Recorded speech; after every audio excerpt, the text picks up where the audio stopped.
अपने आप को बदलने की रुचि आप में बढ़ती है। कैसे बदलने में? एक श्रेष्ठ व्यक्ति बनने के लिए आपकी रुचि बनती है।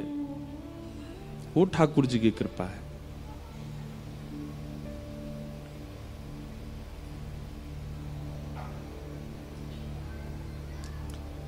जीवन भर गलत कार्य किए, कभी अपने आप को परिवर्तित नहीं किया, लेकिन किसी एक की वाणी सुनकर के बस मन हुआ कि अब अपने आप को बदल दें, अब परिवर्तित करें, अभी तक जो जितने हमने गलत कार्य किए इन सब का त्याग कर दें। ये भगवत कृपा है। कैमरा वाले इनको मूवमेंट ने कम है जाएगो तो और आनंद आवेगो कथा में। हमको बहुत जल्दी डिस्ट्रैक्ट होता हूं मैं, ये हमारी कमी है। तो आप पर कृपा है कि आपको ठाकुर जी ने याद किया, इसीलिए कथा हो रही है सुनाम में। और मुझे पता चला हर वर्ष ही या संस्था के द्वारा ठाकुर जी के मंगल यश का गान यहां होता रहता है। लेकिन हम पर बहुत बड़ी कृपा है ठाकुर जी की। हम चाहते हैं हमारी जैसी कृपा सब पे हो जाए। हम तो ये बात कह देते हैं भगवान करे नजर नहीं लगे हमको। हम पर कैसी कृपा है कि हम तो हर दिन सत्संग करते ही रहते हैं, हर दिन ठाकुर जी को याद करना ही करना है। कल तक अमृतसर में याद कर रहे थे और अमृतसर से अब सीधे 8 टपके आपके बीच में, अब आपको आपके सामने याद कर रहे हैं। यहां 30 तारीख को अपनी भाव विश्राम करेंगे। 1 तारीख बीच में बस 31 तारीख है, 1 तारीख से फिर महाराष्ट्र के भुसावल में वहां ठाकुर जी को याद करेंगे।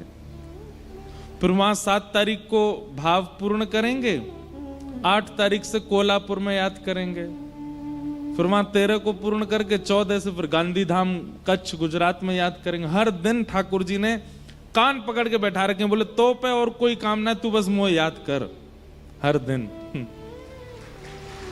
और अकेलो याद मत करे, जहां जहां जावे वहां के लोगन को बैठा के भी याद करवा।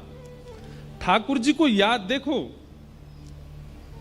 स्मृति बहुत बड़ी चीज है। स्मृति में, ध्यान में यदि बर्गर आ जाए तो जीव में पानी लाने की सामर्थ्य होता है ना, जिसको पसंद हो, हमको तो नहीं है। चलो बर्गर नहीं बोलते, मक्के की रोटी सरसों का साग, पंजाब है भैया। अभी हम अमृतसर में थे, वहां पे एक दिन हम पी के आए लस्सी, पेड़ा वाली लस्सी। मैंने कि वृंदावन में तो लस्सी सब लोग पीते ही हैं, चलो यहां की पियो। अब देखो स्मृति मात्र, सोचने मात्र से आपकी जीव में पानी आ जाता है। विषय वासना का चिंतन मात्र करने से काम का उद्दीपन हो जाता है। स्मरण कितना ज्यादा भयानक होता है। लेकिन ऐसे विषय वासना संसार के विषयों के बीच में हम वृंदावन को याद करें, हम बिहारी जी को याद करें, स्वामी श्री हरदास जी को याद करें, हितरवंश महाप्रभु को याद करें, श्री राधा रमन लाल को याद करें, राधा वल्लभ लाल को याद करें, ये उनकी कृपा के बिना नहीं हो सकता। हम जीव नहीं याद कर सकते ठाकुर जी को। ठाकुर जी चाहते हैं तभी हम याद कर पाते हैं।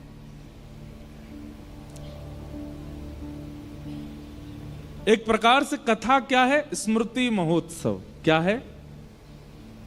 भगवत स्मृति महोत्सव। तो सुनाम की पावन धरती, जहां हमारे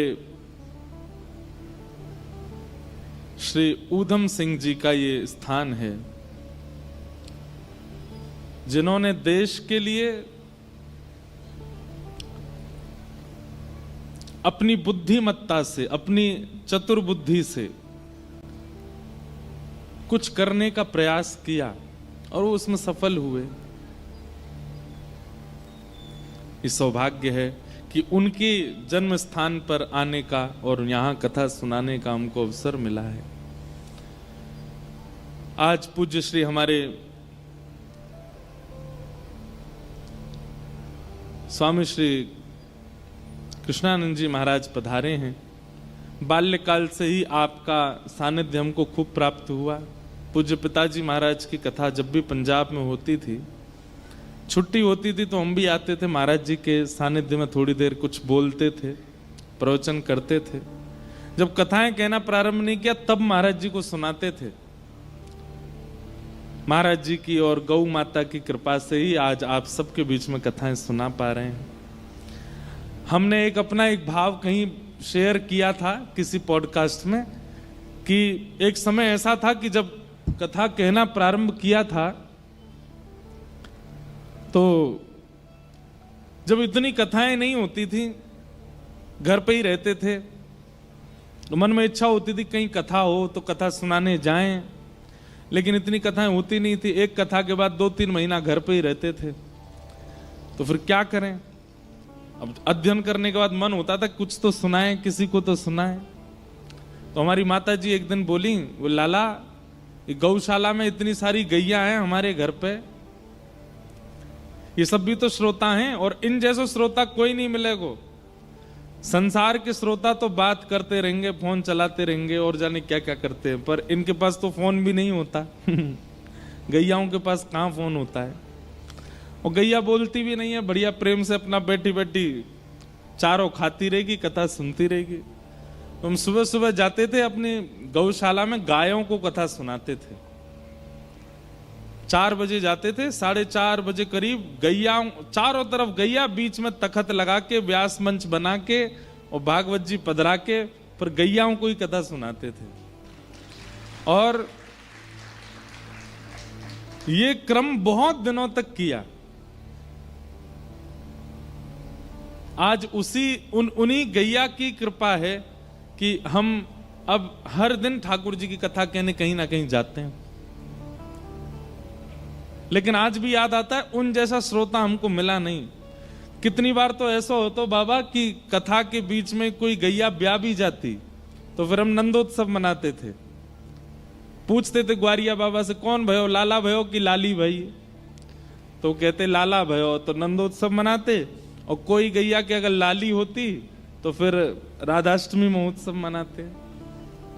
और राधाष्टमी महोत्सव, अब जैसे यहाँ नंदोत्सव होता है तो चॉकलेट फेंकते हैं, टॉफी लुटाते हैं सबको। तो गैयान के बीच में क्या करें, तो गुड़ लेके आते थे छोटे छोटे। तो नंदोत्सव के दिन गुड़ के लड्डू, छोटे छोटे गुड़, और या फिर दलिया बनवाते, दलिया बनवा फिर गैयाओं का उत्सव करते थे। बहुत आनंद आता था। तो गैया, हम एक बात स्पष्ट रूप से कथा में कहते हैं कि जिस व्यक्ति को गौ से घृणा है, या चलो गौ से घृणा नहीं है, लेकिन गौ गोबर से, गौ मूत्र से या गाय के पास जाने में डर लगता है, समझ लियो जाकू गैया से घृणा, गैया से डर लगे, ठाकुर जी को वहां से डर लगे। ठाकुर जी को गैया से डर ना लगे। ठाकुर जी तो गैया के नीचे बैठ जाएं, गोबर उठा लें, मुख में थन लेके पीन लग जाएं। श्रीमद् भागवत में अगर सबसे ज्यादा प्रेम ठाकुर जी ने किसी से किया है तो वो गौ से किया है। ये इस बात का प्रमाण है कि अगर आपका प्रेम गौ से है तो ठाकुर जी का प्रेम आपसे है। लेकिन आपका प्रेम यदि गौ से नहीं है, आप खूब नाम जप करते हैं, तिलक लगाते हैं, कंठी पहनते हैं, एकादशी व्रत करते हैं, लेकिन गैया देखते ही आपको डर लगने लगता है, दूर दूर रहते हो, या फिर गौ गोबर गौ मूत्र से नाक बंद कर लेते हो, तो आप जब एकादशी करते हैं ठाकुर जी भी नाक बंद कर लेते हैं। बोले मेरी गैया के गोबर ते और गौ मूत्र से या को घृणा, या तो मोह घृणा है। गैया लगे अति प्यारी जग पालन हारी, गैया लगे। ठाकुर जी को बहुत प्यारी लगती है गैया। लेकिन हम एक बात कहना चाहते हैं भैया, भक्ति केवल नाम जप में ही नहीं होती है, भक्ति केवल परिक्रमा से नहीं होती, भक्ति केवल हवन आदि यज्ञ करनों से नहीं होती है। हमारे इष्ट को जो प्रिय है उसकी रक्षा भी भक्ति है।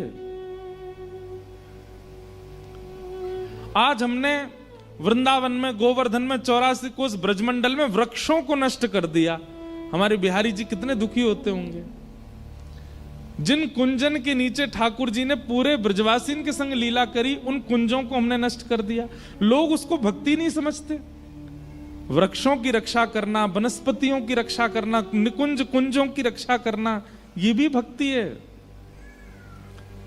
दूसरी, सब लोग इधर देखो, इधर देखो, ये काम की बातें हैं, इनको ध्यान से सुनिए आप। यमुना जी, हमने ठाकुर जी की हर प्रिय वस्तु को नष्ट कर दिया और हम चाहते हैं कि हमारे भजन से ठाकुर जी प्रसन्न हो जाएं।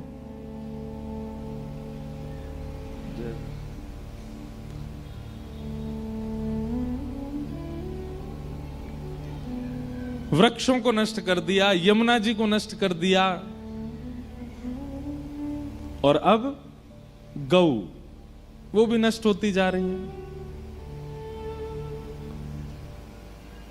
जिनकी रक्षा की जिम्मेवारी गृहस्थियों को होनी चाहिए, उनकी रक्षा की जिम्मेवारी संतों ने ले रखी है।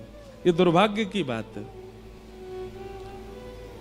राष्ट्र की रक्षा, गौ की रक्षा, वनस्पति वृक्षों की रक्षा, नदियों की रक्षा, मंदिरों की रक्षा, धर्म की रक्षा, इसका दायित्व गृहस्थियों के जीवन में होना चाहिए। पर गृहस्थी तान दुपट्टा सोते हैं। संत महापुरुष बेचारे सब जगह डोलते हैं कि भाई गैया बचाओ, यमुना जी बचाओ, ब्रज बचाओ, धामों को बचाओ, मंदिरों को बचाओ, तीर्थों को बचाओ।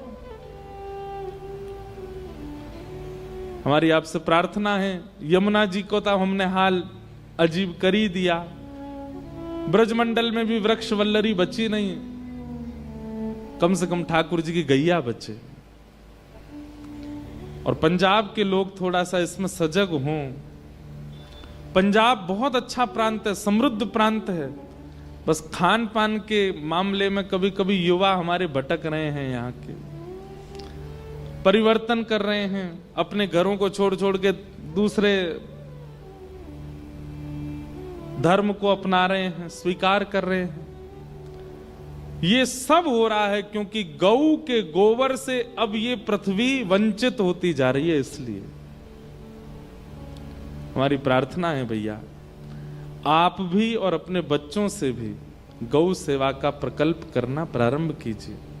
यदि चाहते हैं कि सच में बिहारी जी प्रसन्न हो, वृंदावन प्रसन्न हो, श्री राधा रमन लाल प्रसन्न हो, श्री राधा वल्लभ लाल प्रसन्न हो, तो गैया की सेवा की भावना चित्त में लाओ।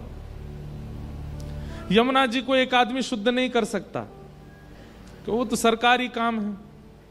वृक्ष वल्लरी भी बहुत संख्या में, वो भी नहीं, पर गौ सेवा का प्रकल्प तो हर मानव कर सकता है। महाराज जी की इस विरह वेदना में आप सब लोग अपने प्रेम की आहुति दीजिए, ताकि ये संकट जो हमारे धर्म पर है ये कटे, ऐसी हमारी प्रार्थना है।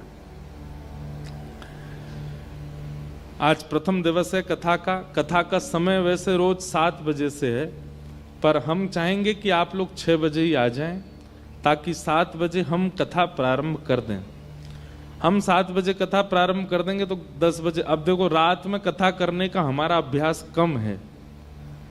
हम तो दिन में कथा करने वाले हैं, पर पंजाब के लोगों की तो बात ही निराली है, रात में कथा सुनते हैं। 7 बजे जलंधर में कथा हुई थी, 8 बजे से 12 बजे तक होती थी रात में। अब हमारे गिरधर लाल जी बेचारे वो प्रतीक्षा करते हैं 10 बजे यहाँ कथा पूरी करेंगे, फिर जाके उनको शयन कराएंगे। तो इसलिए हमारी भावना ऐसी है कि हम ठाकुर जी को शयन करा करके ही कथा में आया करेंगे। 7 बजे से कथा का प्रारंभ कल से नित्य हो, और आप सब लोग 6 बजे ही आकर के अपना अपना स्थान ग्रहण कर लें, तो उससे और आनंद और सेवा हमारी ठीक से हो जाएगी ठाकुर जी की। आइए कथा के महात्मा में प्रवेश करते हैं। बोलो वृंदावन बिहारी लाल की। सच्चिदानंद रूपाय विश्वोत्पत्त्यादि हेतवे तापत्रय विनाशाय श्री कृष्णाय वयं नमः। भागवत जी का महात्म बहुत ध्यान से सुनिएगा। सच्चिदानंद रूपाय विश्वोत्पत्त्यादि हेतवे तापत्रय विनाशाय श्री कृष्णाय वयम नमः। भगवान के 3 रूप, 3 गुण और 3 कर्मों का वर्णन किया गया। सबसे पहली बात, ठाकुर जी का स्वरूप कैसा है। अभी आपसे पूछा जाए ठाकुर जी का स्वरूप कैसा है, तो अधिकतर सब ऐसे बोलते हैं ठाकुर जी सांवले हैं, ठाकुर जी के मोटे मोटे नेत्र हैं, ठाकुर जी मोर मुकुट पहनते हैं, ठाकुर जी वंशी धारण करते हैं, ठाकुर जी त्रिभंगी हैं। ये ठाकुर जी का रूप है। रूप और स्वरूप 2 होते हैं। हर व्यक्ति के भी रूप और स्वरूप 2 होते हैं। बहुत ध्यान से सुनिएगा।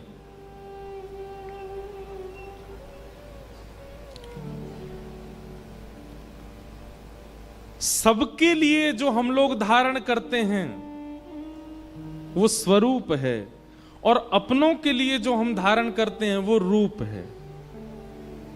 समझ रहे हैं हमारी बात। आप अपने घर से निकलते हो तो घर में पहनने वाले कपड़े पहन के नहीं जाते। कोई कहे चलना मार्केट चल, अरे 2 मिनट दो, हम कपड़े, अरे ऐसे ही चल रहा, अरे ये घर के कपड़े ऐसे थोड़ी जाएंगे, थोड़े बदल के आओगे, दूसरे कपड़े पहनोगे, बाल बाल काटोगे, ज्यादा ही सजवे धजवे को होएगा तो पाउडर लगाओगे और आदि जो भी है। बाहर वालों के लिए आप क्या धारण करते हैं? स्वरूप। वो आपका वास्तविक नहीं होता, वो बनावटी होता है। और अपनों के लिए आप वास्तविक होते हो। अपनों के लिए तो बाल भी बिखरे होते हैं, अपनों के लिए फटी हुई शर्ट भी पहन लोगे, अपनों के आगे तो लेट भी जाओगे, पाम भी ऊपर कर लोगे, सब कर लोगे। ऐसे ही ठाकुर जी के भी रूप और स्वरूप 2 हैं।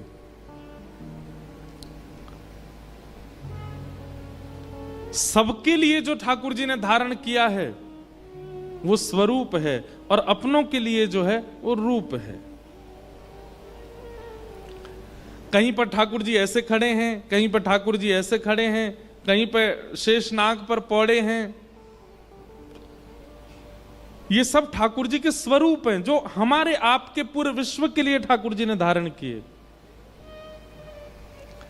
कहीं ठाकुर जी शंख चक्र गदा पद्म चतुर्भुज रूप में खड़े हैं, कहीं ठाकुर जी 2 भुज में वंशी बजा रहे हैं।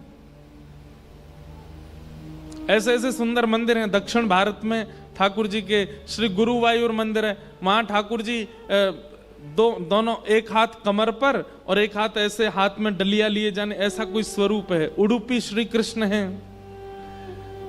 सब जगह अलग अलग स्वरूप हैं ठाकुर जी के। पंढरपुर में जाएंगे महाराष्ट्र में, वहां ठाकुर जी दोनों कटी पर हाथ धर के विट्ठल बन के खड़े हैं। वही वृंदावन चले जाओ तो ठाकुर जी वंशी बजा रहे हैं। आप सबके घर में जाके देखें तो नवनीत प्रिया हाथ में मक्खन लिए ठाकुर जी लड्डू गोपाल हैं। ये ठाकुर जी का रूप नहीं है, ये क्या है? स्वरूप है। बहुत सावधानी से सुनिएगा। मेरा और आपका कर्तव्य क्या है? हमें स्वरूप दिखा है, अब इतना प्रेम दिखाना है, इतना स्नेह करना है, ऐसी भक्ति करनी है, ऐसा स्वभाव प्रकट करना है। अब ये स्वरूपधारी श्री कृष्ण हमें अपना रूप दिखाएं। बात समझ में आए तो ही ताली बजाइयो। जैसे मेहमान पहले दिन घर आता है तो सुबह सुबह जल्दी उठ जाएगा 6 बजे। घर के सब लोग बोलेंगे आप इतनी जल्दी उठ कर? नहीं, मैं तो ऐसे ही उठता हूं, 6 बजे ही उठ जाता हूं। चाय पियेंगे? हाँ, शक्कर कम डालना चाय। और भाई कितना बढ़िया मेहमान हमारा, कम शक्कर की चाय पीता है। एक पराठा ले लिया, एक और? नहीं नहीं, मैं एक में ही बहुत हूं। लेकिन जैसे जैसे मेहमान के दिन बढ़ते जाते हैं घर में, 6 बजे से 7 बजे उठने लगे, 7 बजे से 8 बजे उठने लगे, पता चली 12 बजे उठ के आए ऊपर से। क्यों? जब अत्यंत सामीप्य होने लगता है, जब अत्यंत प्रेम होने लगता है, जब थोड़ी घनिष्ठता होने लगती है तो व्यक्ति अपने बनावटी रूप को त्यागने लगता, फिर वो एक्चुअल रूप में आने लगता है, फिर वो जैसा है वैसा आपके सामने प्रकट करने में बिल्कुल लज्जा नहीं करता। आपने परोसा था 2 पराठा, ले वो जबरदस्ती एक और बना दो, हमको भूख लग रही है। जब नया नया आया था तब तो एक में ही काम चल रहा था, लेकिन अब प्रेम ज्यादा हो गया, इसलिए अब कह करके मांगा जा रहा है। ठाकुर जी हमारे घर आए हैं, 10 साल से सेवा हम कर रहे हैं, ऐसे ही बैठे हैं ठाकुर जी। इसका मतलब क्या है? अभी हमने ऐसा अवसर ही नहीं दिया कि ठाकुर जी घनिष्ठता अनुभव करके कुछ याचना करें। मीराबाई ने अवसर दिया, ठाकुर जी इतने घनिष्ठ हो गए, कह करके मांगते थे, ये पवाव। सूरदास ने अर्पित किया, ठाकुर जी कह करके मांगते थे। हितरवंश महाप्रभु स्वामी श्री हरदास जी महाराज, अरे कहां तक कहें, स्वामी श्री हरदास जी के चरित्र में एक इतना सुंदर वर्णन आता है। अब क्या आपने सामने बिहारी जी बैठा दिए, अब बार बार इन्हीं की याद आएगी। स्वामी जी का नियम था, स्वामी श्री हरदास जी ने जब बिहारी जी को प्रकट किया वृंदावन में, इधर देखो इधर देखो, देख के नहीं आए थे पहले, अब देख रहे हो, इधर देखो। तो स्वामी जी ने जब श्री बिहारी जी को प्रकट किया तो स्वामी जी का नियम था कि 56 भोग बनाते थे, और 56 भोग बनाकर के नित्य ठाकुर जी की रसोई, एक से एक सामग्री ठाकुर जी श्री बिहारी जी को सिद्ध होती थी। और उसके बाद नियम था कि 56 भोग की जितनी सामग्री बनी वो बिहारी जी के भोग लग जाने के बाद ब्रजवासियों को बटेगी, गैया को बटेगी, जलचर यमुना जी की मछलियों को बटेगी, वृंदावन के कुंज में रहने वाले पक्षियों को बटेगी, पशुओं को बटेगी, और फिर सबसे अंत में आने वाले दर्शनार्थी जो ब्रज से बाहर से आए उनको बटेगी। पर स्वामी जी स्वयं श्री हरदास जी महाराज वो स्वयं कितना पाते थे? तो भक्तमाल जी में वर्णन आता है कि स्वामी श्री हरदास जी महाराज ने अपने संपूर्ण जीवन काल में, बहुत ध्यान से सुनिएगा, स्वामी श्री हरदास जी महाराज ने अपने संपूर्ण जीवन काल में केवल 8 तोला चना खाए। कितने? 8 तोला चना। तुलवा के देखना 8 तोला कितना होता है। 56 भोग बनाते थे लेकिन स्वयं नहीं पाते थे। कोई कहता स्वामी जी आप प्रसाद लें, तो एक सीख लेकर के और खीर में डुबो के जितना सीख में आता उतना लेते थे बस। एक दिन स्वामी जी बैठे थे और श्री कुंज बिहारी लाल, आप देखने में एक ही स्वरूप है लेकिन वास्तविक में प्रिया और प्रियतम दोनों एक भय, तब श्री बिहारी जी प्रकट भय। तो जब स्वामी जी महाराज बैठे तो श्री ठाकुर जी प्रिया प्रियतम दोनों विलग रूप धारण करके आए और स्वामी जी की गोद में बैठ गए। तो स्वामी श्री हरदास जी बोले, आज आप दोनों इतने शांत काय को, चलो लीला करो, नेक नृत्य करो, नेक निकुंज में भ्रमण करो। तो किशोरी जी और ठाकुर जी दोनों बोले, स्वामी जी हम दोनों के मन में बड़ी पीड़ा है। स्वामी जी बोले, काय बात की पीड़ा?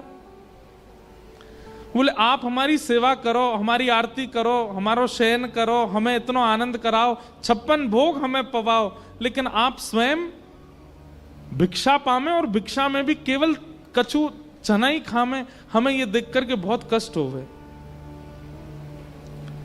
वो चने भी जो खाते थे स्वामी जी, वो भी अपने नहीं, कोई भिक्षा लेकर के आता था उसको पाते थे। ठाकुर जी बोले, हमें बड़ो कष्ट होवे, आप केवल थोड़े से चने खाते हो, इतना 56 भोग बनता, थोड़ा पा लिया करो आप भी। स्वामी जी बोले, जय जय, प्रसाद तो प्रसाद है, लेकिन मोए अपनी जीभ पे भरोसा ना है, और मोए अपनी नहीं, संसार के किसी भी व्यक्ति को अपनी जीभ पे भरोसा नहीं होना चाहिए।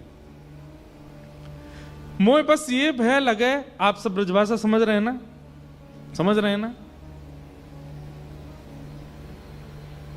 स्वामी जी बोले, मोए बस ये भय लगे कि कहीं मेरी जीव में प्रसाद पावे के बाद व्यंजन का सुख ना आ जाए, प्रसाद का सुख ना भूल जाऊं मैं। मतलब कहीं मैंने पेड़ा पायो और पेड़ा पा करके कहीं मेरी जीव में ये नहीं आ जाए कि पेड़ा कितनो स्वाद बनायो है, पेड़ा कितनो अच्छो बनो, या मैं मिष्ठान कितनो अच्छो, या मैं मावा कितनो अच्छो, या मैं दूध कितनो अच्छो। बल्कि ऐसा भाव आना चाहिए पेड़ा पाती कि आहा इतनो स्वाद है, ऐसा लग रहा है कि श्री ठाकुर जी ने अपनो अधरामृत मिश्रित करके दियो है। आप यदि इस प्रकार से भोग नहीं पाते हैं तो भोग पाने में भी अपराध माना जाता है। बहुत सावधानी से सुनिएगा। ठाकुर जी को निवेदित होने के बाद सामने थाल में प्रसाद आया, आपने दाल पाया, भाजी पाई, जो भी पाया, उसको पाते ही आपके मुख में आया इसमें तो नमक कम है, इसमें तो नींबू कम है, तो वो प्रसाद के प्रति अपराध है। ठाकुर जी ने जैसो पायो हमें भी वैसो ही पानो है। स्वामी जी महाराज बोले मोए अपनी जीभ पे भरोसा ना है, कहीं ये जीव व्यंजन को सुख ना लेने लगे, या हमारे जय जय मैं तो नेक चखूं और बाकी, या जीव को ये कोरे चना ही खवा करके मैं जिवा रहा हूं। किशोरी जी बोली नहीं, हमें ऐसे सुख ना लगे, हमें बहुत पीड़ा होवे, और आप नहीं पाओगे तो फिर कल से आप भी 56 भोग पधराओ, हम भी नहीं पाएंगे। ठाकुर जी बोले हम ये निवेदन कर रहे हैं, इतनो मत पाओ पर नेक तो ले ले करो, कछु अन्न तो जान दे करो पेट में। स्वामी जी बड़े उदास है, बोले दोनों प्रिया प्रियतम इतनी प्रार्थना कर रहे हैं और इतनी मनोहार कर रहे हैं और मैं नहीं मानूं, ऐसा कैसे, ऐसा ये तो मेरे प्राण धन है, मेरे जीवन धन है, इनकी आज्ञा के आगे मैं अपनी इच्छा कैसे रख सकूं। स्वामी जी बोले ठीक है, कल से मैं अन्न पाऊंगा। तो किशोरी जी इतनी खुश है गई, खुश है करके नृत्य करने लगी, नाचन लगी। स्वामी जी कल से अन्न पाएंगे। लेकिन स्वामी श्री हरदास जी तो स्वामी जी हैं, आपने कहा कियो, राजपुर के एक वैष्णव के यहाँ आटे की भिक्षा लेके आए, आटे की भिक्षा मंगाई और सूखो आटो, सूखे आटे में नेक यमुना जल मिला के वाकू माड़ करके बाकी छोटी सी बाटी बनाई और वो बाटी सेक करके बाटी तैयार रह गई। और बिहारी जी के सामने गए और स्वामी जी बोले देखो जय जय मैं अन्न पा रहा हूं। किशोरी जी ठाकुर जी को देखें, ठाकुर जी किशोरी देखें, जे कहा पा रहे हो? बोले ये बाटी है, आटे में यमुना जल मिला के मैंने बाटी बनाई है, नेक्सी से यह पाऊंगो।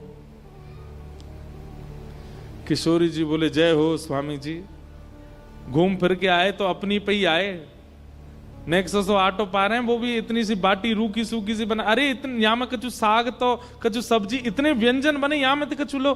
तो ठाकुर जी बोले अरे श्री जी ये पा ही ना सके। स्वामी जी बोले क्यों ना पा सकूं? बोले आप हम दोनों उनको बिना भोग लगाए पाओगे नहीं और या को भोग हमें पधराओगे नहीं। ये तो रूखी बाटी है, या को भोग लगाओगे हमें? स्वामी जी बोले ना ना मैं आपको भोग ना लगाऊंगा। तो फिर कैसे पाओगे? तो स्वामी जी ने बाटी हाथ में ली और 7 बार ठाकुर जी पे उतार दी। बोले आपकी जितनी अला बला, जितनी नजर मेरे कुंज बिहारी जी को लगी है वो सब या बाटी में आ जाए। और 7 बार वो फेर करके नजर उतार करके बाटी पा गए। बोले है गई प्रसादी, मेरे ठाकुर जी की नजर, मेरे ठाकुर जी की अला बला, कोई की कुदृष्टि आ गई होगी, सब आ गई बाटी में और मैंने प्रेम से पा ली। ऐसा अनुभव हमें क्यों नहीं होता? क्योंकि हमारे सामने ठाकुर जी स्वरूप धारण करके बैठते हैं, रूप नहीं।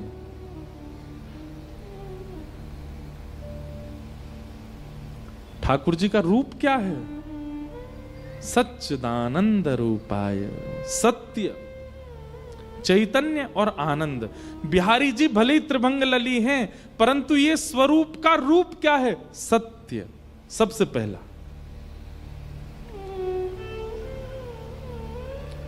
दूसरा चैतन्य और तीसरा आनंद। सच्चिदानंद रूपाय। उस भावना के बगैर यदि आप ठाकुर जी का अनुभव करने जाएंगे तो आपको स्वरूप ही दिखेगा, रूप नहीं दिखेगा।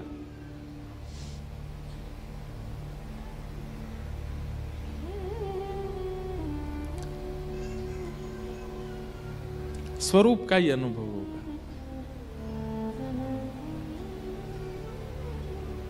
ठाकुर जी के प्रति सबसे पहले सत्य की भावना, साचो राधा रमण झूठो सब संसार। सत्य स्वरूप तो केवल श्री ठाकुर जी, बाकी सब झूठे।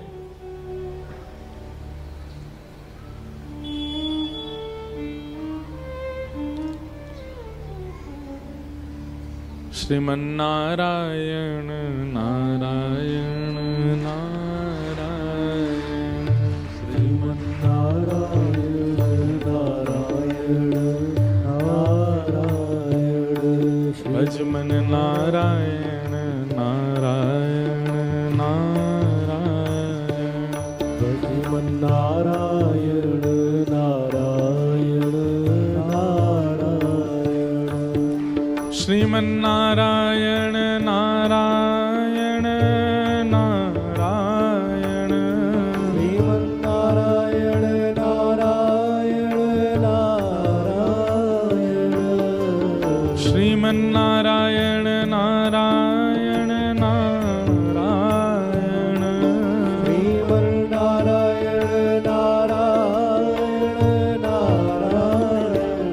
भजमन नारायण नारायण नारायण, श्रीमन नारायण नारायण नारायण, भजमन नारायण नारायण नारायण, भजमन नारायण नारायण।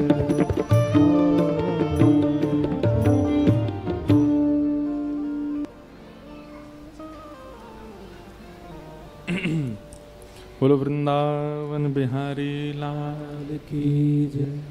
पूज्य महाराज जी कह रहे थे, अभी आप मंच पे पधारे तो महाराज जी बोले कि व्यवधान तो नहीं हुआ आने से। वास्तव में तो कथा के मध्य में अगर कोई विषय वार्ता करे, अगर कोई प्रमाद डाले तो वो व्यवधान है, परंतु यदि कथा के बीच में कोई हरिजन आवे, हरि के जना पधारे, हरि को भजवे वारे आवे, तो यही मानना चाहिए कि कथा में साक्षात हरि ही आए हैं, उसमें व्यवधान नहीं। महाराज जी को बारंबार प्रणाम। तो हम निवेदन कर रहे थे कि स्वरूप तो है, अब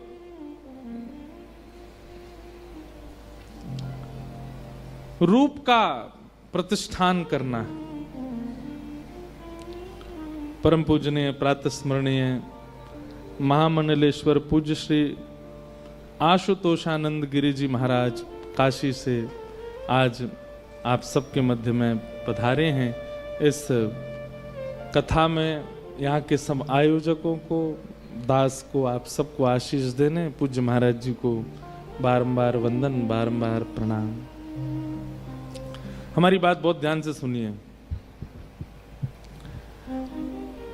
सबसे पहले ठाकुर जी के प्रति सत्य की भावना, मतलब चाहे जीवन में कैसी स्थिति आ जाए, चाहे जीवन में कैसी परिस्थिति बन जाए, आपका सत्य डगमगाना नहीं चाहिए।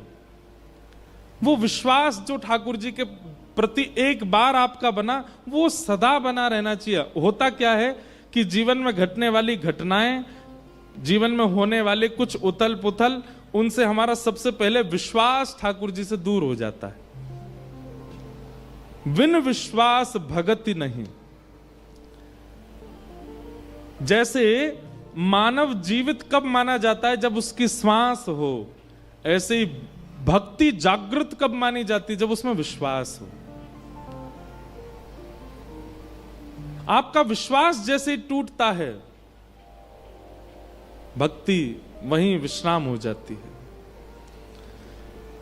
इसलिए ठाकुर जी के प्रति सत्य का विश्वास, कि ये सत्य है, मेरे जीवन में जो होगा, मेरे भविष्य में जो होगा, मुझे विश्वास है ठाकुर जी सब आनंद कराएंगे। और उसके बाद चाहे पैर टूट जाए लेकिन ठाकुर जी के प्रति अविश्वास ना हो, यह ठाकुर जी का सत्य स्वरूप है। ठाकुर जी का दूसरा स्वरूप क्या है? चैतन्य। कई लोग कहते हैं हमें सेवा सिखा दीजिए, हमें सेवा के बारे में बताइए, हमें ठाकुर जी की सेवा कैसे करनी चाहिए इसके बारे में थोड़ा बताओ। मां को बताना नहीं पड़ता कि बालक को लालन पालन कैसे करना, भले ही 4 माताएं आके उसको बताती जरूर है ऐसा करो ऐसा करो, पर मां बालक का लालन अपने आप कर लेती है। उसके पीछे सबसे पहला कारण क्या है? वो उसे अपना मानती है। और दूसरा कारण क्या है? वो उसको चैतन्य मानती है। चैतन्य मतलब, चैतन्य किसको कहते हैं? ठाकुर जी का दूसरा स्वरूप है चैतन्य।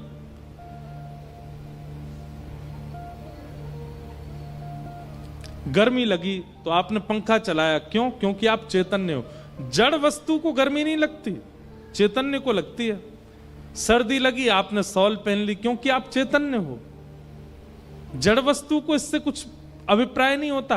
कई बार आप अपने ठाकुर के प्रति जड़ का भाव रखते हो, और जैसे आप ठाकुर जी के प्रति जड़ का भाव रखते हैं, आपकी सेवा उसी समय विमुखी होती चली जाती है।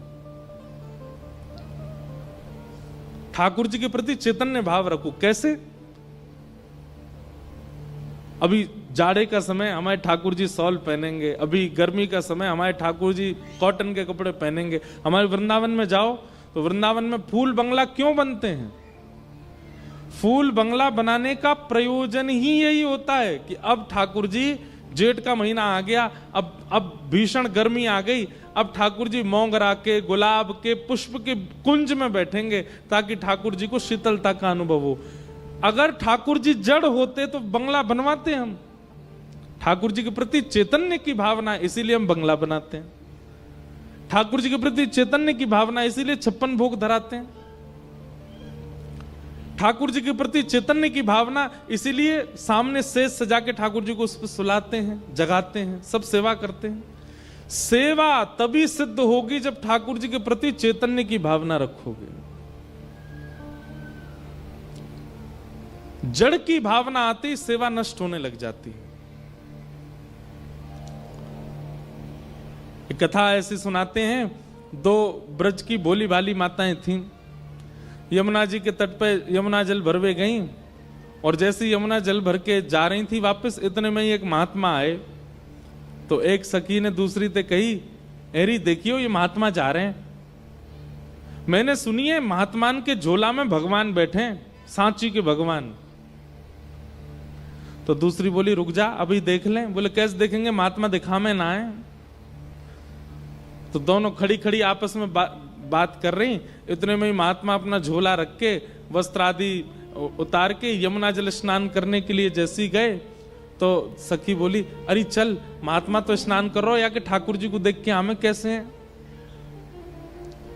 और दौड़ करके दोनों गई, और जैसे झोला खोल करके भीतर से निकालो तो एक डिब्बा निकलो, और डिब्बा जैसे ही खोलो तो वहां में लड्डू गोपाल बैठे, ऐसे जैसे लड्डू गोपाल हूं मैं। इतनी भोली वो सखी बोली अरे बहन देखियो तो, या निष्ठुर बाबा ने नेक से डिब्बा में ठाकुर जी बंद कर दिए। ठाकुर जी के हाथ पांव टेढ़े मेढ़े है गए जी, हाथ ऐसो है गो, पाम ऐसे पीछे को है गए। हमने तो खड़े खड़े ठाकुर जी देखे हैं, लेकिन या बाबा ने ऐसे डिब्बा में बंद किए, ठाकुर जी के हाथ पांव टेढ़े है गए। अरे तेरे पास मक्खन धरो है ना, निकाल के दे, मैं ठाकुर जी की मालिश कर दूं। और मक्खन लेकर के ठाकुर जी के ऐसे, लड्डू गोपाल ठाकुर जी के हाथ सीधे कर रही है। अरे ठाकुर जी हाथ अकड़ गए आपके, सीधे कर लो। अरे लाल जी सीधे कर लो, पाम सीधे कर लो, मालिश कर रही है। अब उसके अंदर ये भावना नहीं है कि ठाकुर जी जड़ है, उसके अंदर ये भावना नहीं है कि ठाकुर जी अष्ट धातु के हैं, कि पीतल के हैं, कि सोने के हैं, कि चांदी के। उसके लिए ये भावना है ठाकुर जी चैतन्य हैं। जिस भाव से वो ठाकुर जी के हाथ और पैरों में मक्खन लगा रही थी, ठाकुर जी के हाथ पांव दोनों सीधे हो गए और ठाकुर जी लड्डू गोपाल खड़े हो गए। और जैसे ही लड्डू गोपाल खड़े भये, देखिए अब बढ़िया लग रहे हैं ना, खड़े है गए। इतने में ही बाबा स्नान करके उन्होंने अपने झोला की ओर देखा और चिल्लाए, महाराज अरे रुको, क्या कर रही हो, क्या निकाल रही हो।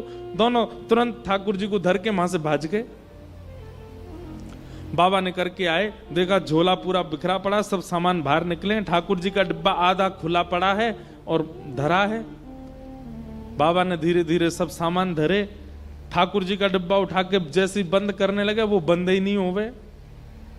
महात्मा बोले क्या हो गया, क्या धरा अंदर। जैसे खोल के देखा तो लड्डू गोपाल जिनकी 40 वर्षों से सेवा कर रहे, वो खड़े खड़े हैं, हाथ उसी दे गए, पांव उसी दे गए, ठाकुर जी खड़े हैं।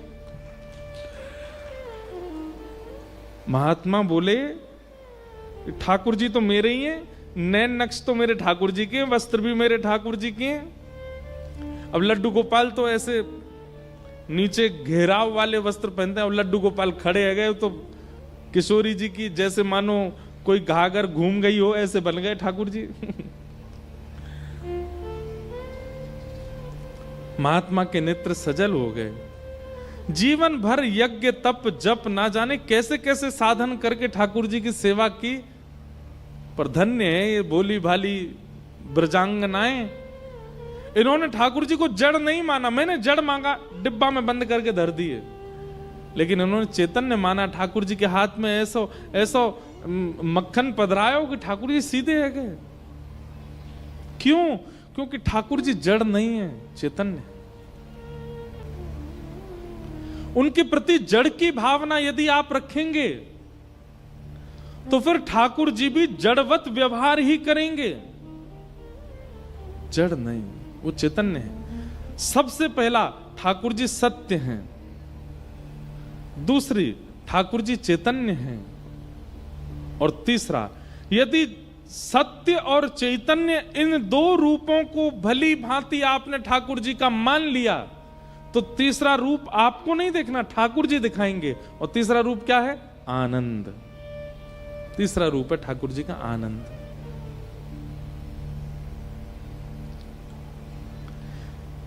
कई लोग हैं वो बिहारी जी को देखते हैं,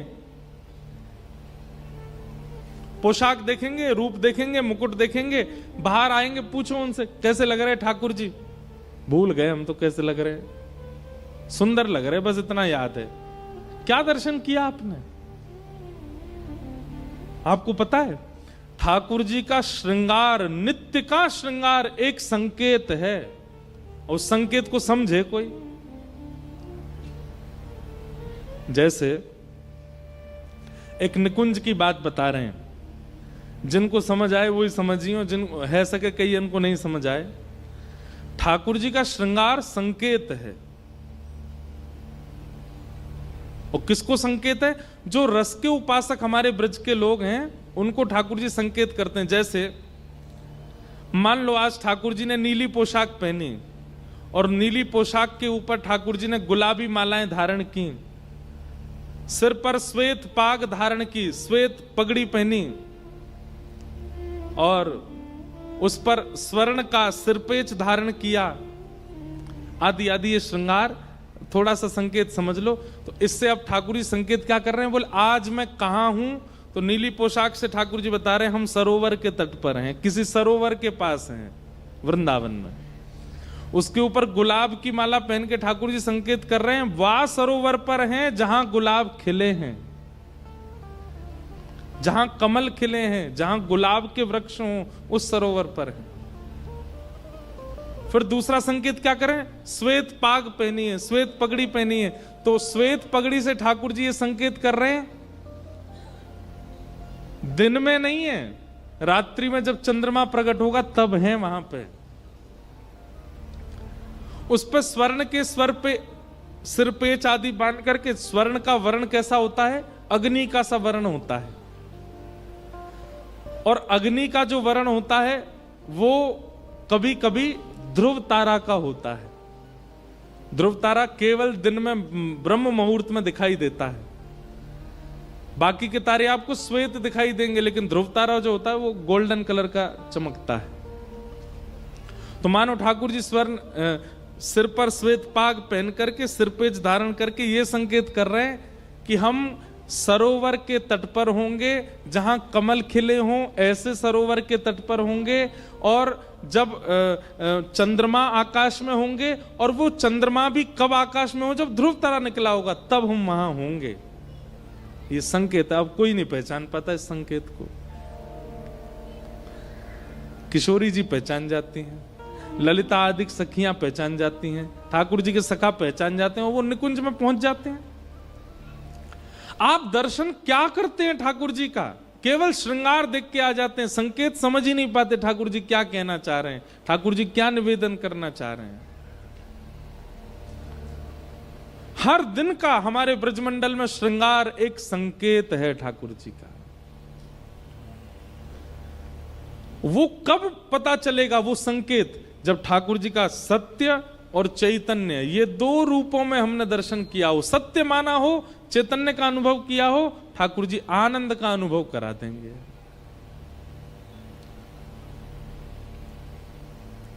हमारे यहां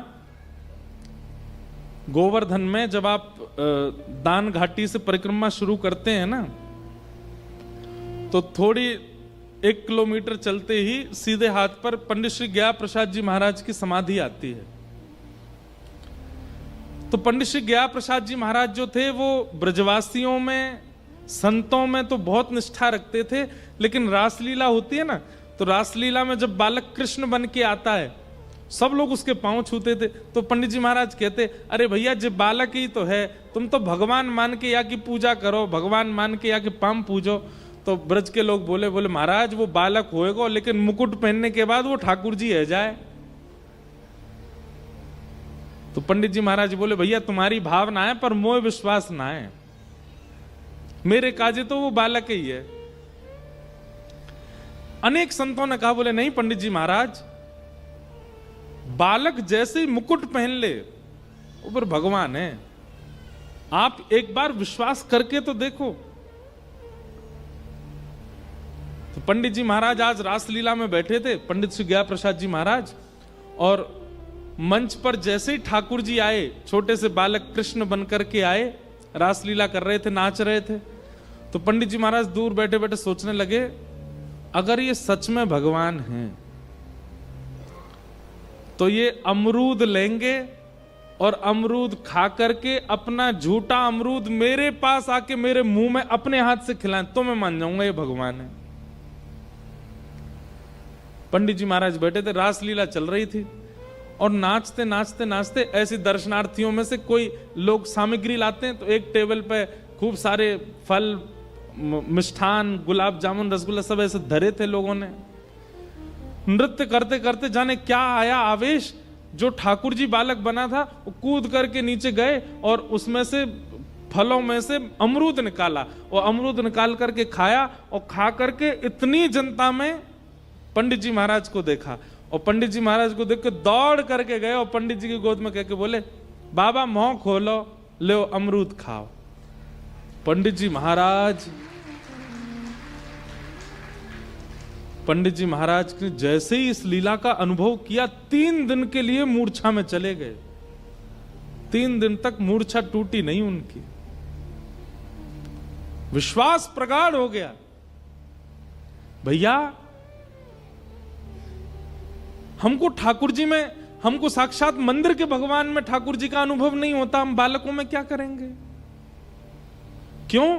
क्योंकि सत्य और चैतन्य की भावना हमारे भीतर कम है। इसलिए मंदिर के ठाकुर जी हमको ठाकुर जी दिखते हैं, उनसे हम मांगते हैं, वो हमें दे देते हैं, हम चले जाते हैं, बस यहीं तक सीमित हैं हम। इससे अतीत आनंद हमको कभी अनुभव ही नहीं हुआ। उस दिन के बाद से पंडित श्री गया प्रसाद जी महाराज का नियम हो गया, रासलीला में कोई भी बालक मुकुट पहन के आता, या कोई भी छोटा छोटा बालक तिलक कर ले, श्रृंगार कर ले, तो पंडित जी महाराज दंडवती करते, बोले ना जाने कौन से रूप में ठाकुर जी डोल रहे हैं भैया ब्रज में, सबको वंदन करते। सबसे पहला ठाकुर जी को सत्य मानो, दूसरा, ठाकुर जी के प्रति चैतन्य की भावना रखो, सत्य और चैतन्य की भावना आप रखो, आनंद ठाकुर जी कराएंगे। यही है सच्चिदानंद रूपाय।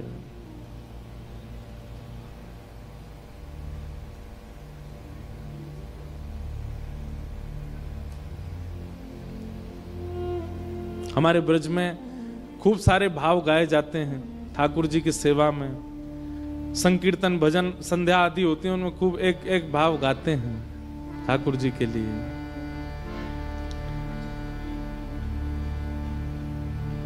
मनमोहन तुझे रिझाऊं, तोहे नित नए लाड लड़ाऊं। ओ मनमोहन तुम्हें रिझाऊं, तोहे नित नए लाड लड़ाऊं। बसा कर नैनन में, छिपा कर नैनन में, बसा कर नैनन में, छिपा कर नैनन में। ओ बसा कर नैनन में,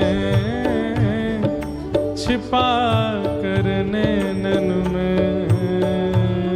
बसा कर नैनन में, छिपा कर नैनन में। मनमोहन तुम्हें रिझाऊं, ओ मनमोहन तुझे रिझाऊं। ओ तोहे नित नए लाड लड़ाऊं। ओ तोहे नित नए लाड लड़ाऊं। बसा कर नैनन में, छिपा कर नैनन में। बसा कर नैनन में, छिपा कर नैनन में। इतनी संख्या में आप लोग आए हैं, काली अंधियारी रात में कथा हो रही है, पंजाब के लोगों की बलिहारी है। लेकिन भोजन कितना भी अच्छा बना हो, थाली अच्छी ना हो तो आनंद नहीं आता। ऐसे ही कीर्तन कितना भी बढ़िया हो, लेकिन ताली ना हो तो। और सुनो, ये ऐसे ताली नहीं बजानी है, ये एक ताल बजाना है और एक ताल बजाते हुए गाना है। मनमोहन तुम्हें रिझाऊं, गाइए। मनमोहन तुझे रिझाऊं। ओ तोहे नित नए लाड लड़ाऊं। ओ तोहे नित नए लाड लड़ाऊं। बसा कर नैनन में, छिपा कर नैनन में। बसा कर नैनन में, छिपा कर नैनन में।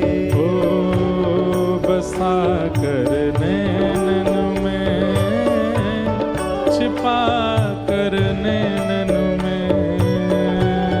बसा कर नैनन में, छिपा कर नैनन में। ओ गीत बन जाऊं तेरी बांसुरी के स्वर का, इठलाती बल खाती पतली कमर का।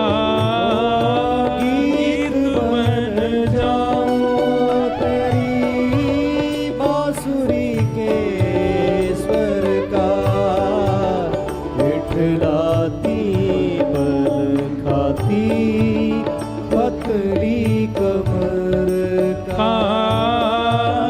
गीत बन जाऊं तेरी बांसुरी के स्वर का, इठलाती बल खाती पतली कमर का।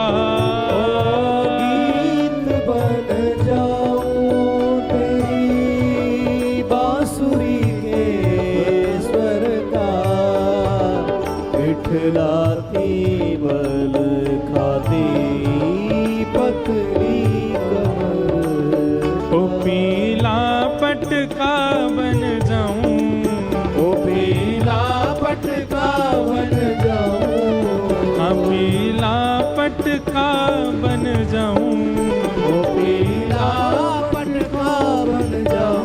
बसा कर नैनन में, अहो छिपा कर नैनन में, बसा कर नैनन में, छिपा कर नैनन में। हाँ बसा कर नैनन में, छिपा कर नैनन में, बसा कर नैनन में, छिपा कर नैनन में। हे मन मोहन तुझे रिझाऊं, ओ मनमोहन तुझे जाऊं, ओ तो है नित नए लाड लड़ाऊं, ओ तो है नित नए लाड लड़ाऊं। बसा कर नैनन में, छिपा कर नैनन में, बसा कर नैनन में, छिपा कर नैनन। श्री राधा रमण लाल की।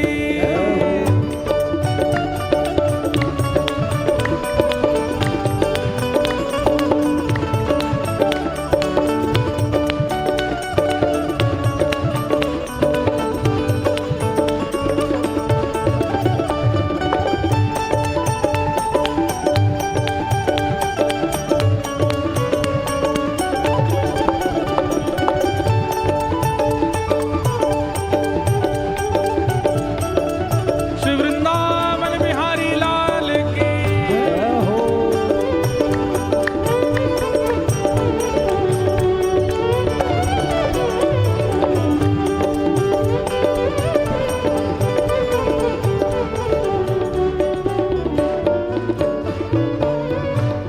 घुंघरू बनूं जो तेरी पायल का प्यारे, पल पल चूमा करूं चरण तिहारे।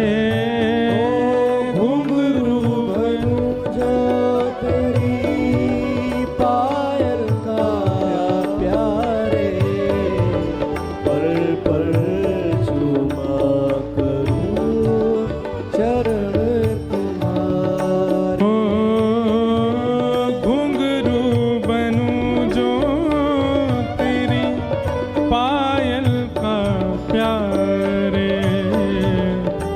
पल पल चूमा करूं चरण तिहारे।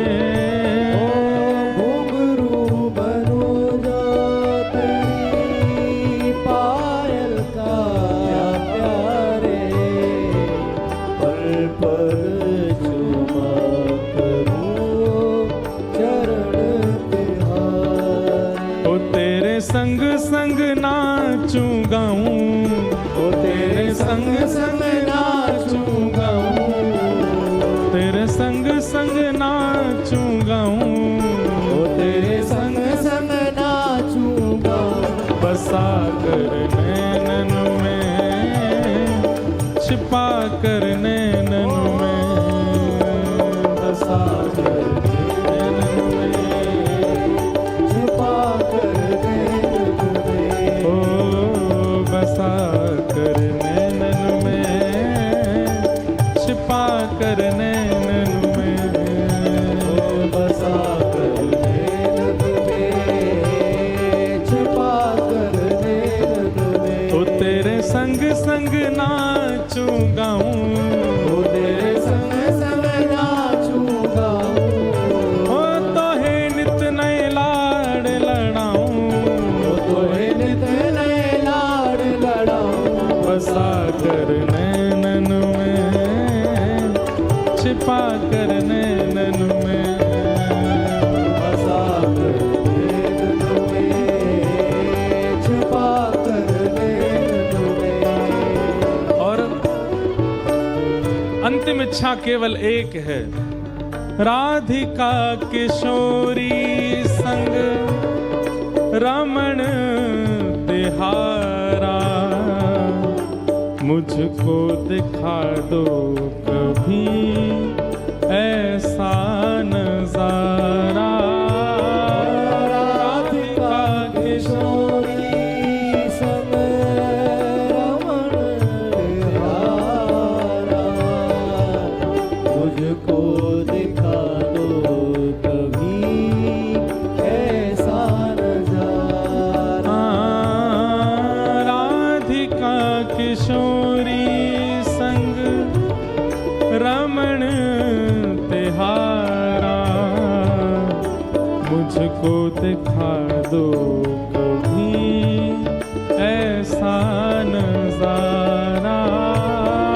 राधिका किशोरी संग रमण तिहारा,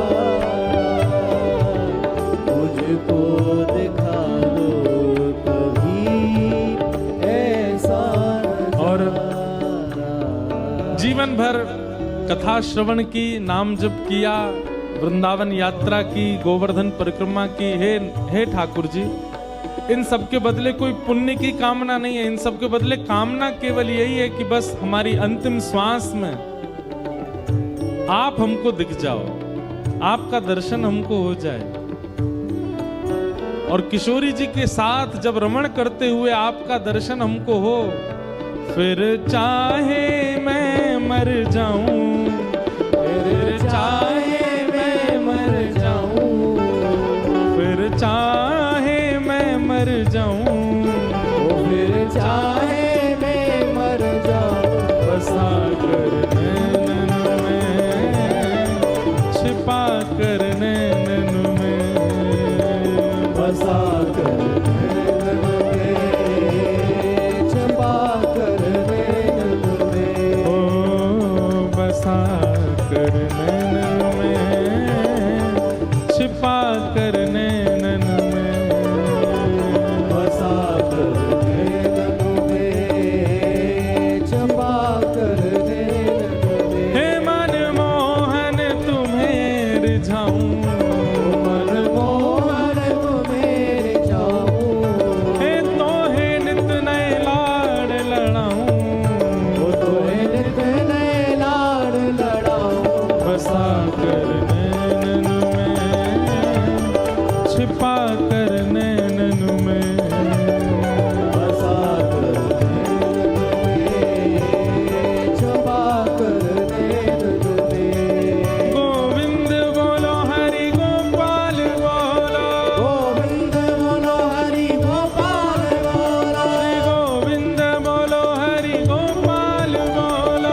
ऐसा अनुभव कि कभी ठाकुर जी के साथ नृत्य का अनुभव हो, कभी ठाकुर जी हमारे हाथ से प्रसाद पा रहे हो, ठाकुर जी हमारी सेवा से प्रसन्न होकर कुछ कह रहे हो, ये तभी हो सकता है जब उनको उनके स्वरूप को रूप में परिवर्तित किया जाए। और स्वरूप को रूप में परिवर्तित करने के लिए आपको सत्य और चैतन्य, ये दो स्थिति अपने मन में रखनी पड़ेगी ठाकुर जी के लिए। पहला, इतना अटूट विश्वास कि जो हो रहा है सब अच्छा ही होगा, कोई गड़बड़ नहीं, हमें ठाकुर जी पे विश्वास है, सब मंगल करेंगे, ये सत्य है, ये परम सत्य है। और दूसरा, ये चैतन्य है, ये पाषाण नहीं है, ये धातु नहीं है, ये मूर्ति नहीं है, ये चैतन्य है, ये भावना। इस प्रकार सच्चिदानंद रूपाय विश्वोत्पत्त्यादि हेतवे तापत्रय विनाशाय श्री कृष्णाय वयं नुमः। ऐसे श्री कृष्ण को हम बारंबार प्रणाम करते हैं। महात्मा का प्रारंभ होता है बंधुओं कि 88,000 सौनकादि ऋषि नैमिषारण्य में मानव कल्याण के लिए यज्ञ कर रहे थे।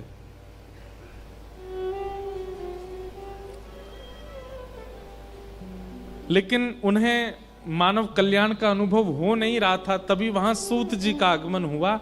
तो 88,000 सौनकादि ऋषियों ने सूत जी से कहा कि हे सूत जी महाराज, इस घनघोर कलिकाल में मानव का कल्याण कैसे हो सकता है, कृपा कर उसका कोई मार्ग हमें बताएं। कालव्याल मुखग्रास त्रास निर्णास हेतवे श्रीमद्भागवतं शास्त्रम्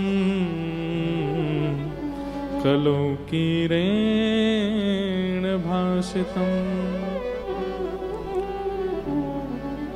बहुत ध्यान से सुनिएगा।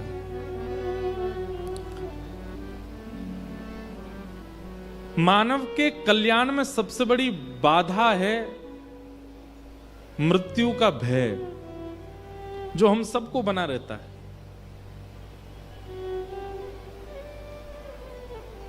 अभी इसी वक्त यदि एक तार ऊपर से टूट के नीचे गिरे तो जिस एरिया में गिरेगा वहां के सारे श्रोता उठ के भागेंगे, भली करंट ना हो, तार ही गिर जाए। परसों तरसों अमृतसर में कथा में छिपकली आ गई, सब रे श्रोता उछल गए महाराज, यहां से वहां उछल गए। भय तो मुझे भी लगता उससे लेकिन मृत्यु का भय,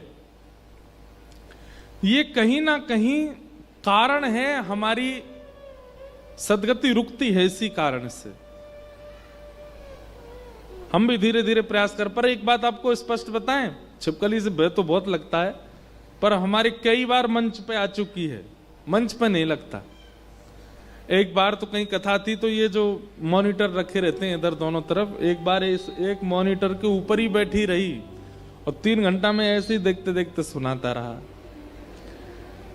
लेकिन भय नहीं लगा जब उतर के गए तो फिर लगा थोड़ा सा। लेकिन कहीं ना कहीं बंधुओं, ये भय की निवृत्ति इस बात का प्रमाण है कि आपका भजन अब आपको फल दे रहा है। निर्भीकता, निर्भयता, एक होता निर्भीकता विचित्र प्रकार की होती। मुझे किसी से डर नहीं लगता, कोई अपने पिताजी को बुला ले, माताजी को बुला ले, मैं तो ऐसा हूं, यही करूंगा, ऐसा, वो गलत है।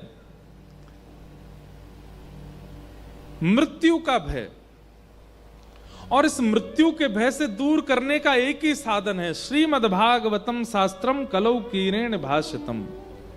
सत्य बात बताएं, बहुत ध्यान से सुनिएगा। श्रीमद्भागवत कथा सुनने वाला, संकल्पित रूप से सुनने वाला व्यक्ति और जीवन में धारण करके सुनने वाले व्यक्ति को मृत्यु का भय नहीं होता, मृत्यु की प्रतीक्षा होती है। आप कहेंगे सुनने में बहुत अटपटी लग रही है महाराज जी बात, मृत्यु की प्रतीक्षा, हाँ, क्योंकि उसके लिए मृत्यु भयकारी नहीं है, उसके लिए मृत्यु उत्सव है। चलवा पिया के देश सजनी, चलवा पिया के देश। कई लोगों को हो सकता है ये बात थोड़ी अनुचित लगे, लेकिन ये बात बिल्कुल सत्य है कि भक्ति मार्ग में आ जाने वाले व्यक्ति को मृत्यु से भय नहीं होता, प्रतीक्षा होती है। क्यों? उसके लिए मृत्यु मृत्यु नहीं है, उसके लिए प्रियतम का बुलावा है। उसके लिए यह है कि हम सब पत्नी हैं ठाकुर जी की, हम सबका ब्याह हुआ है ठाकुर जी से, लेकिन ब्याह होने के बाद विदाई होती है, हमारी विदाई नहीं हुई, हम सबका गौना नहीं हुआ अभी तक, हम सब अपने मायके में हैं, मायके में रहते हैं, प्रियतम के लिए तिलक करते हैं, जप करते हैं, एकादशी करते हैं, सब करते हैं। परंतु विवाह का सौभाग्य तो तब माना जाए जब प्रियतम संग ले जाए,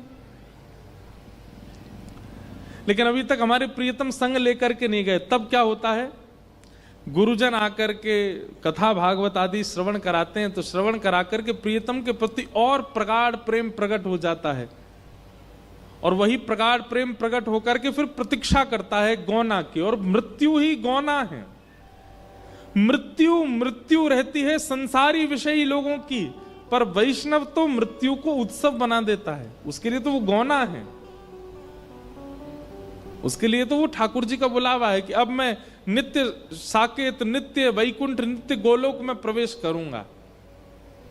और हम तो ब्रजवासी हैं, ब्रजवासी इनको तो नियम है कि ब्रज में प्राण त्यागवे वारो ना तो स्वर्ग जावे, ना नरक जावे, ना वैकुंठ जावे। स्वर्ग वृंदावन में प्राण त्यागवे वारो तो निज वृंदावन को चलो जाए, निज वृंदावन में प्रवेश कर जाए। निज वृंदावन कैसा है? वहां भी बिहारी जी हैं, वहां भी राधा वल्लभ जी हैं, वहां भी राधा रमण जी हैं, पर जैसे अभी के वृंदावन में बिहारी जी स्थिर हैं, राधा वल्लभ जी स्थिर हैं, राधा रमण जी स्थिर हैं, पर निज वृंदावन में श्री राधा वल्लभ, राधा रमण, राधा दामोदर, गोविंद देव, मदन मोहन, सबरे ठाकुर सचल हैं, चलते फिरते हैं। कहो तो आप दर्शन करने गए तो आप तो ही कह रहे हैं, अरे काले क्या आयो मेरे काज, चल खीर बनाए के लिए आइयो। ठाकुर जी ऐसे सचल हैं वहां पर, निज वृंदावन। तो वृंदावन में जन्म या वृंदावन में मृत्यु प्राप्त करने वाला निज वृंदावन की प्राप्ति करता है। उसके लिए मृत्यु भयकारी नहीं होती, उसके लिए तो मृत्यु गौना है, उसके लिए तो मृत्यु उत्सव है। और मृत्यु को उत्सव कौन बनाता है? भागवत। श्रीमद् भागवतम शास्त्रम कलौ कीरेण भाषितम। काल रूपी व्याल के मुख में ग्रास बन के हम सब बैठे हैं। समय वो कब अपना मुख बंद कर ले और कब हमारे प्राण निकल जाएं कोई पता नहीं है। मैं आज कथा सुना रहा हूं, कल की कथा सुना पाऊंगा मैं गारंटेड नहीं हूं। आप आज की कथा सुन रहे हो, कल की सुनोगे, आप भी मुझे कहीं लिख के नहीं दे सकते। क्या भरोसा है इस जिंदगी का, साथ देती नहीं ये किसी का।